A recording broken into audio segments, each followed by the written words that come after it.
भगवान करे, खुदा करे कि सब हिंदू वापस आ जाएं, कश्मीरी पंडित वापस आ जाएं और यहाँ पर फिर बस जाएं और आपके दिल में भी वो ऐसी शफ़क़त पैदा हो जाए ताकि हम वापस आ सकें।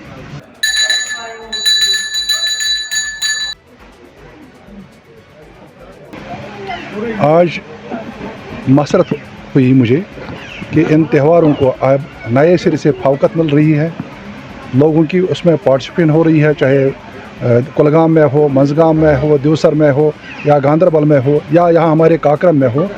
तो आज सुबह ही मैं निकला तो मैं काकरम सबसे पहले गया, वहाँ भी एक रौनक मुझे देखने को मिली, अंदर से मुझे मसरत हुई। यही तो हमारी कश्मीरियत है।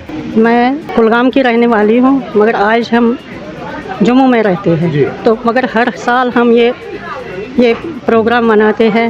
ये कुलवा गिशेरी का बर्थडे होता है, ये हम हर साल मनाते हैं। अच्छा, कितने दिनों तक यहाँ पे पूजा पाठ चलता है? ये 3 दिन होता है। अच्छा, आज इसका लास्ट दिन है? आज लास्ट दिन है। क्या दुआएं मांगी आज? हम सबों के लिए दुआएं मांग रहे हैं कि अमन रहना चाहिए, आपस में भाईचारा रहना चाहिए। जो हमारे कश्मीरी यहाँ बहुत अच्छा व्यवहार है। अच्छा। बहुत अच्छा, हमारे एक साथ बहुत अच्छा व्यवहार तो किया।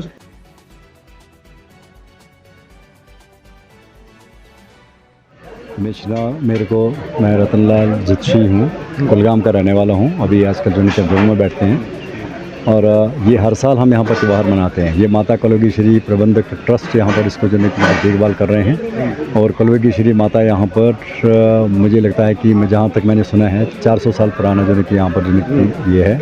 और यहाँ पर गणपति जी का हमारे मूर्ति आप देख रहे हैं कि वहाँ पर जो बाएं साइड में है। ये मुझे लगता है कि 400 से 10 से और भी मतलब पीछे है।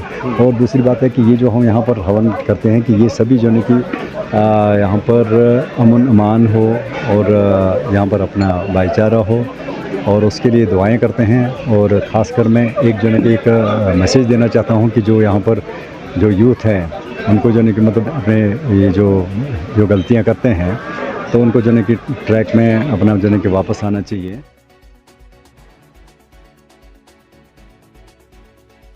मुसलमानों की ईद से लेके पंडित भाइयों की होली तक जम्मू कश्मीर में अमन और भाईचारे का गहवारा देखने को मिल रहा है। इसी की एक मिसाल ज़िले कुलगाम के मंदिर में भी देखने को मिला। 3 दिन तक चलने वाला हवन के बाद में खुसूसी पूजा पाठ यहाँ पे अमल में लाई गई। इस पूजा पाठ में अमन और आश्ती के लिए भी खुसूसी दुआएं मांगी गई। कश्मीर उज़्मा के लिए मैं कुलगाम से अज़हर हुसैन।